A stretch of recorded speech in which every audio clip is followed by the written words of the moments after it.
재판이 어떻게 진행됐는지 거기에 대해서 말씀해 주시면 고맙겠습니다.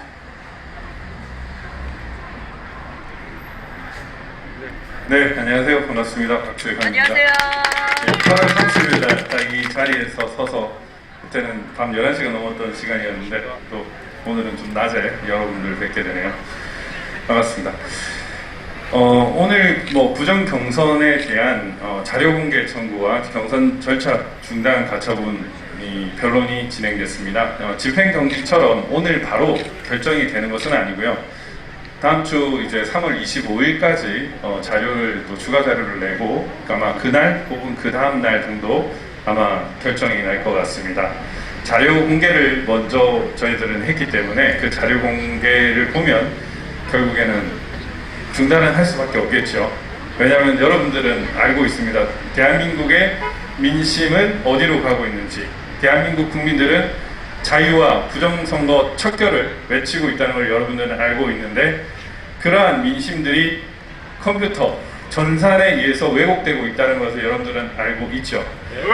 자료가 공개되면 이제 그러한 것들이 또 드러날 것이기 때문에 경선 절차 중단을 선언할 수밖에 없지 않을까 이런 생각을 하지만 이제 재판부도 이제 대통령 경선 절차가 진행될 것이라는 그런 데에 대해서 좀 압박을 가지고 있는 것 같습니다.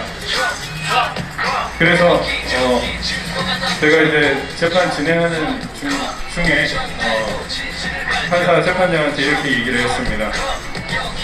지금 대한민국 2022년 3월 선거는 정말 중요하다. 내년 3월에 선거가 어떻게 되느냐에 따라서 나라가 망할 것이냐 아니냐, 망국이냐 아니냐로 결정이 되는데 이를 어떻게 할 것인가가 정말 중요한데 대한민국이 이렇게 망가진 이유는 재판부가 정치에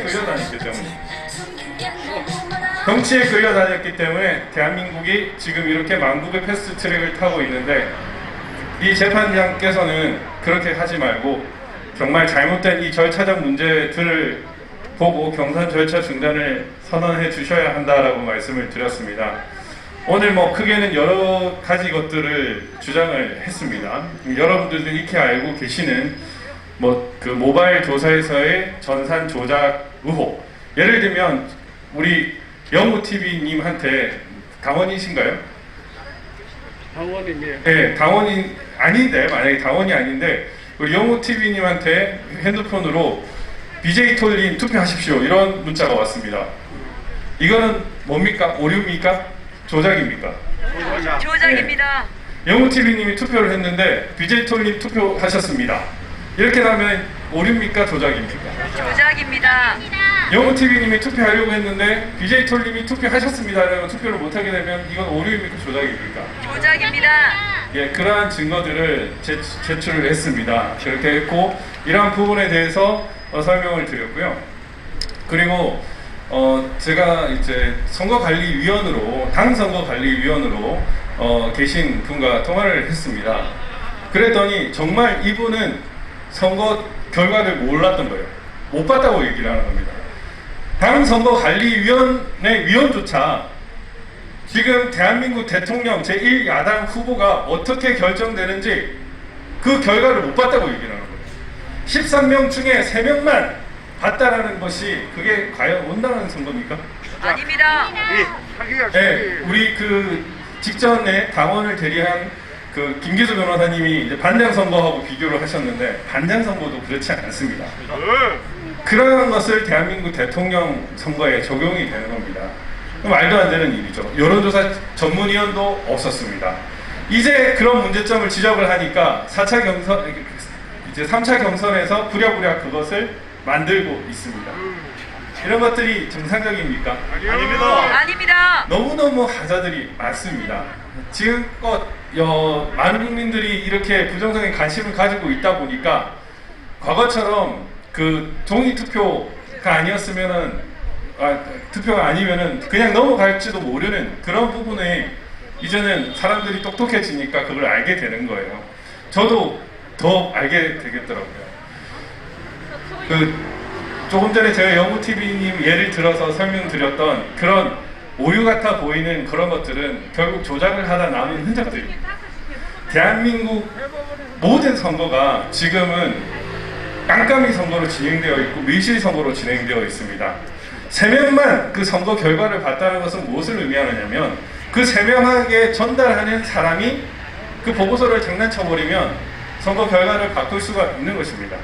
대한민국 민심은 민경욱이 1등인데 마음에 안 든다고 문재인을 1등으로 바꿔버리면 그 문재인이 당선이 되어버리는 거예요. 1등, 2등, 3등, 4등을 민심은 뭐 1등 황교안 이렇게 했는데 1등 유승민으로 바꿔버릴 수 있는 겁니다. 3명만 단합을 하면 가능한 것이고 혹은 3명한테 주는 그 전달책 혹은 그것을 결정하는 사람이 마음을 바꿔먹으면 그 결과를 송두리째 바꿔버린다는 겁니다.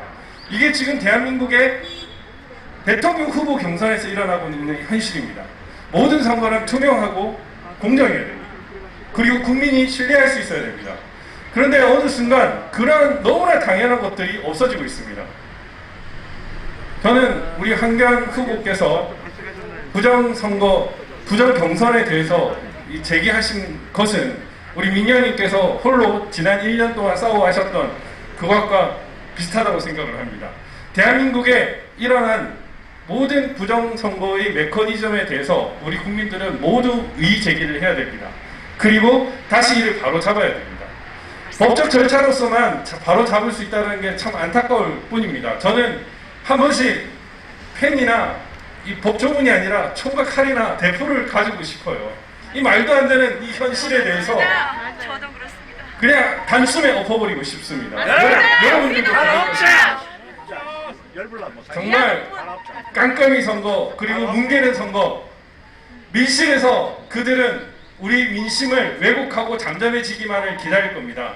절대 그렇게 되지 않도록 우리는 점점 더 많이 알리고 많은 사람들에게 이렇게 함께 싸우는 우리 민경욱 의원님 그리고 황교안 대표님 이렇게 있다라는 것을 여러분들에 알려주시고 이분들을 중심으로 우리 함께 해야 됩니다. 더욱 조직화해야 되고 더욱 전투적으로 돼야 되고 그리고 더욱더 많이 알려야 됩니다. 그리해서 진짜 이 잘못된 거 안 바꾸면 진짜 망합니다, 여러분. 알고 계시잖아요. 알고 있습니다. 내년 3월을 향해 가는데 과거에는 좋은 게 좋은 거지 하면서 많이 넘어갔습니다. 그런 관행이 대한민국의 작금의 부정선거를 낳았습니다. 이 부정선거가 있었던 이유가 뭐입니까? 화천대유에서 보듯이 엄청난 부패고리들이 곳곳에 있었던 겁니다. 침묵하고 방치하고 방관했던 것들이 그 결과가 드러난 게 우리 주권의 상실, 주권의 유린이었습니다. 더 이상 이러한 것에 침묵할 수 없고 우리는 이를 바로 잡아야 합니다. 그리고 우리가 살아가는 이 대한민국을 위해서 그리고 여러분의 가족과 우리 후손들을 위해서도 우리는 그 자유와 공정과 정의를 위해 싸워야 합니다. 함께 싸웁시다. 감사합니다.